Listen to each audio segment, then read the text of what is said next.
अदिति डरावनी कहानियां लिखती है, लेकिन उसकी अपनी लाइफ काफी बोरिंग है। वह अपनी बिल्लियों के साथ अकेली रहती है। अदिति के पास कितनी बिल्लियां हैं, क्या आप गिन सकते हैं?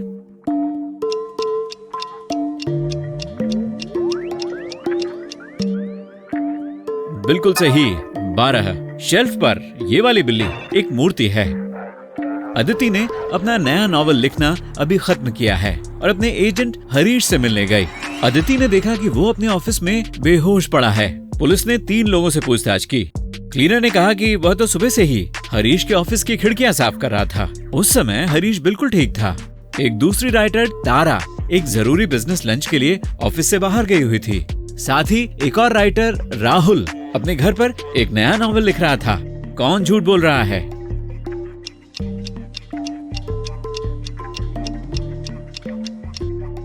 क्लीनर। अगर उसने खिड़कियां साफ की हैं, तो वे इतनी गंदी क्यों हैं? अदिति घर लौट आई और सोने चली गई, लेकिन आधी रात को अजीबोगरीब आवाजों ने उसे जगा दिया। उसने अपने बेडरूम में 3 भूत देखे। उसने देखा कि उन भूतों में से एक असली नहीं था और अदिति ने उससे कहा कि वो उसे बेवकूफ बनाना बंद करे। कौन सा भूत नकली है?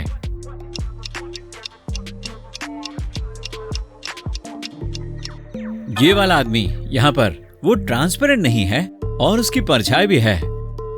नकली भूत ने अपना मास्क और कॉस्ट्यूम उतार दिया। अदिति ने जैसे ही उसका चेहरा देखा, वह चिल्लाने लगी। क्यों? दीवार पर लगा ये पोस्टर देखें। वो आदमी बिल्कुल अदिति के नॉवेल के कवर के कैरेक्टर जैसा दिखता है। निखिल, क्या वो तुम हो? अदिति ने पूछा। निखिल ने कहा, हाँ, और मुझे आपकी हेल्प चाहिए। मेरी दुनिया खतरे में है। अदिति उसकी हेल्प करने को राजी हो गई, लेकिन वह चाहती थी कि निखिल पहले एक पहेली सुलझाए। मैं कुछ ऐसा हूँ जिसे लोग प्यार करते हैं या नफरत करते हैं। मैं लोगों की अपीयरेंस और विचारों को बदलता हूँ। अगर कोई व्यक्ति अपना ख्याल रखता है तो मैं बढ़ता हूँ, और मैं कुछ लोगों को बेवकूफ बनाता हूँ। दूसरों के लिए मैं एक मिस्ट्री हूँ। कुछ लोग मुझे छिपाने की कोशिश करते हैं, लेकिन मैं फिर भी दिखता हूँ। और लोग कितनी भी कोशिश कर लें, लेकिन मैं कभी नीचे नहीं जाता। मैं क्या हूँ? निखिल ने सही जवाब दे दिया और वे दोनों अदिति के कमरे में लगे एक आईने में बने एक पोर्टल या दरवाजे के अंदर चले गए। बताइए, निखिल का जवाब क्या था?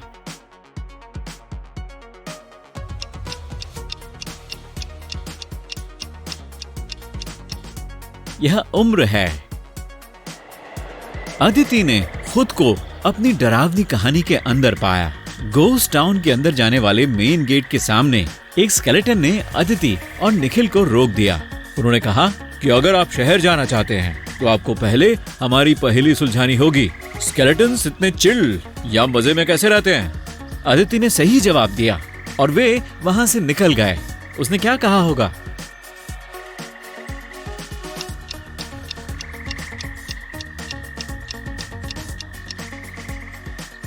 क्योंकि कोई भी उनको डरा नहीं सकता।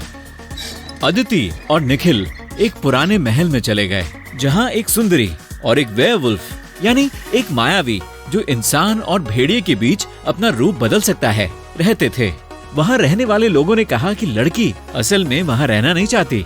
सुंदरी ने अदिति और निखिल को महल में इनवाइट किया और कहा कि मेरे पति जल्दी ही आ जाएंगे, तुम्हें छिपना होगा। वे बेसमेंट में छिप गए और दरवाजा बंद कर दिया, लेकिन आधी रात में वेयरवुल्फ दरवाजा खोलने में कामयाब रहा और उन पर हमला कर दिया। वेयरवुल्फ ने उन्हें कैसे खोजा होगा?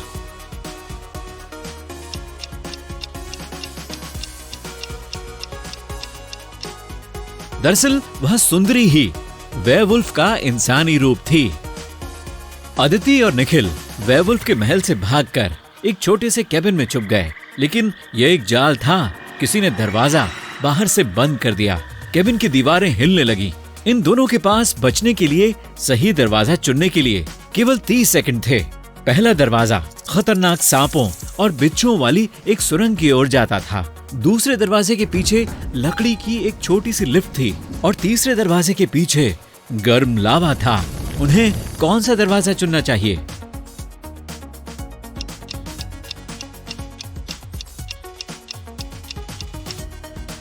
दूसरा वाला। हालांकि लिफ्ट छोटी है, फिर भी वे एक साथ इसमें सवार हो सकते हैं और इस खौफनाक केबिन से बच सकते हैं।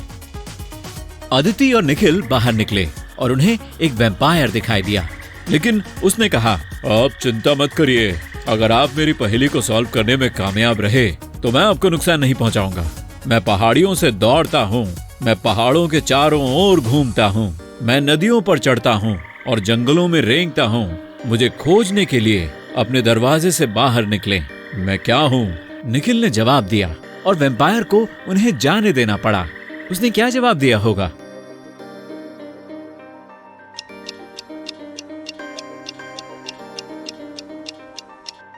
मैं सड़क हूँ।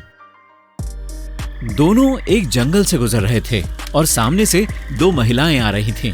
निखिल अदिति के कान में फुसफुसाया, सावधान रहना, उनमें से एक भूत है। वह कौन है?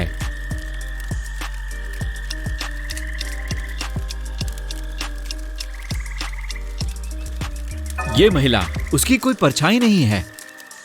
अदिति और निखिल ने अपना क्रेजी सफर जारी रखा और एक बीच पर 3 दोस्तों से मिले। इन लोगों में से भी एक वेयरवुल्फ था। क्या आप अंदाजा लगा सकते हैं कि कौन सा?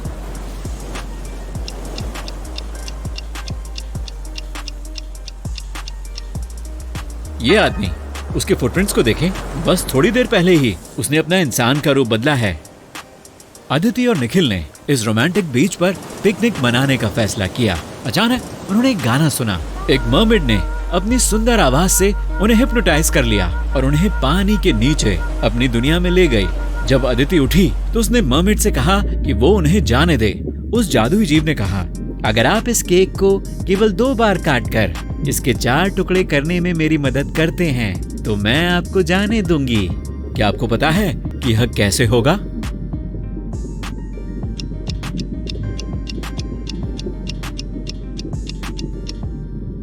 सबसे पहले उन्हें केक को आधा काट लेना चाहिए। अब केक को बीच से किनारे तक काटें ताकि इसकी 2 लेयर्स बने। देखिए, सिर्फ 2 बार काटने से केक के 4 हिस्से हो गए हैं। मर्मेड ने उन्हें जाने दिया। जैसे ही अदिति और निखिल किनारे पर पहुंचे, उन्हें आग की लपटें दिखाई दी। मिस अनीता के वेयरहाउस में आग लगी थी। आसपास रहने वालों को 3 लोगों पर शक हुआ और उन्हें पकड़ लिया गया। आग लगने के वक्त ये लोग वेयरहाउस के पास थे, लेकिन पुलिस को कहीं भी माचिस या लाइटर नहीं मिला। क्या आप अदिति को यह समझने में मदद कर सकते हैं कि दोषी कौन है?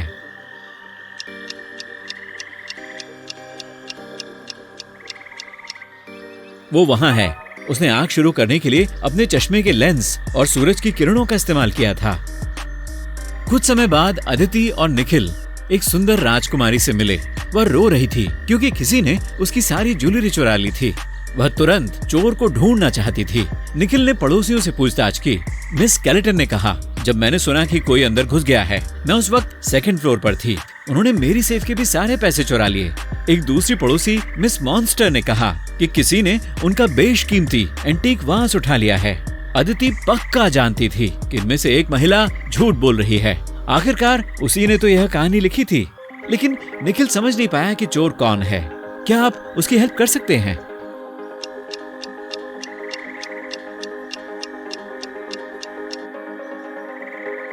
यह मिस स्केलेटन थी। उसने कहा कि वह 2nd फ्लोर पर थी, लेकिन उसका घर तो केवल 1 मंजिल का है।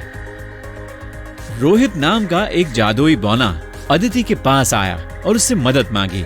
उसने अपनी गर्लफ्रेंड रीटा को 2 हफ्ते से नहीं देखा था। उसे डर था कि कहीं उसके साथ कुछ गड़बड़ ना हो गई हो। अदिति और निखिल उस पते पर गए जो रोहित ने उन्हें दिया था। रीटा एक छोटा सा मैजिक गुड स्टोर चलाती थी, लेकिन आसपास रहने वालों ने कहा कि उसके स्टोर के नीचे बेसमेंट में एक सीक्रेट कमरा है जहां वह ब्लैक मैजिक करती है। क्या आप कोई सुराग या सीक्रेट डोर देख सकते हैं?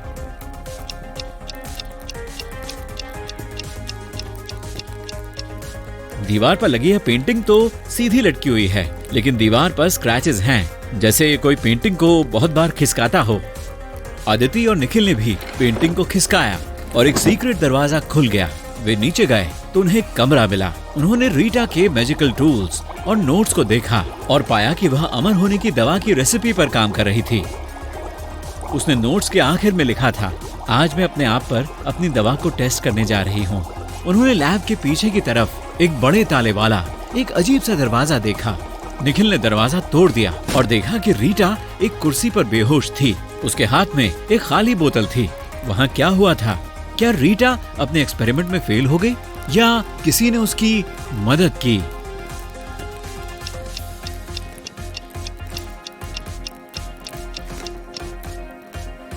यकीनन वहाँ कोई और भी था। अगर रीटा बेहोश हो गई थी तो दरवाजा किसने बंद किया होगा?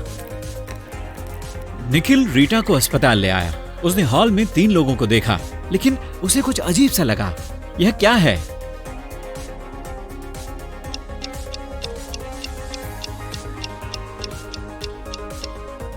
इस डॉक्टर की फर्स्ट एड किट पर गलत इमेज है। निखिल ने अदिति से कबूल किया कि वह उसे पसंद करता है और अपने साथ बाहर चलने के लिए कहा। वे डेट पर एक लोकल कॉन्सर्ट हॉल में गए। अचानक उन्होंने देखा कि एक पियानो बजाने वाला स्टेज पर बेहोश पड़ा है। उसके हाथ में एक नोट था। पुलिस ने तुरंत सस्पेक्ट से पूछताछ की। आयोजन करने वाले ने कहा कि वह अपने रूम में जर्नलिस्ट से बात कर रहा था। दरबान ने कहा कि वह लॉबी की सफाई कर रहा था और बांसुरी बजाने वाला बोला कि वह कॉन्सर्ट के लिए प्रैक्टिस कर रहा था। दोषी कौन है?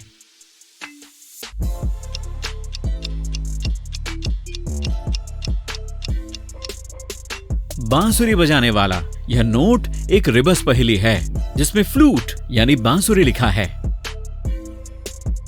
अदिति और निखिल एक मैजिक शो में गए।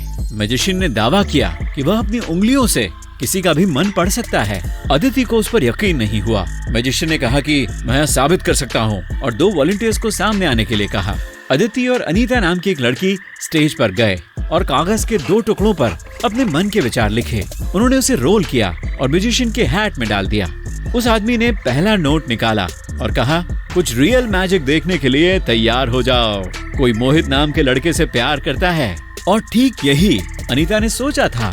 सभी हैरान रह गए और तालियां बजाने लगे। म्यूजिशियन ने कागज के पहले टुकड़े को खोला और एक तरफ रख दिया। फिर उसने दूसरे को बाहर निकाला।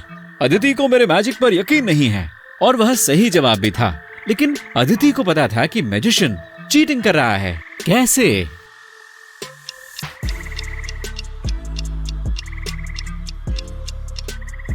दूसरी वॉलंटियर फेक थी।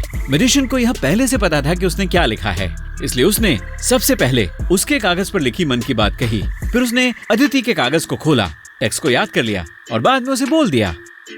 मैजिशियन बहुत आहत हुआ, इसलिए उसने बदला लेने के लिए शो के एक्रोबैट्स को बुला लिया। एक्रोबैट्स ने अदिति और निखिल को पकड़ लिया और उन्हें एक खौफनाक सर्वाइवल गेम में पार्ट लेने के लिए कहा।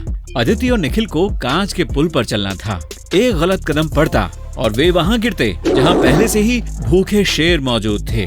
लेकिन अगर वे इस चुनौती में सफल हो जाते तो निखिल एक असली इंसान में बदल जाएगा।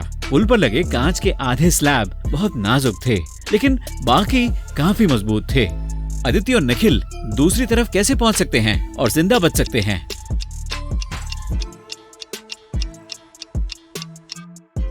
उन्हें पुल के सेंटर तक मेटल की बीम के साथ साथ क्रॉल करना होगा। अगली सुबह अदिति की नींद अपने बेडरूम में खुली। वह चिल्लाई, ओह माय, ये सिर्फ एक सपना था। लेकिन ऐसा नहीं था। आप कैसे बता सकते हैं? अदिति की चेयर पर निखिल की शर्ट लटकी हुई है।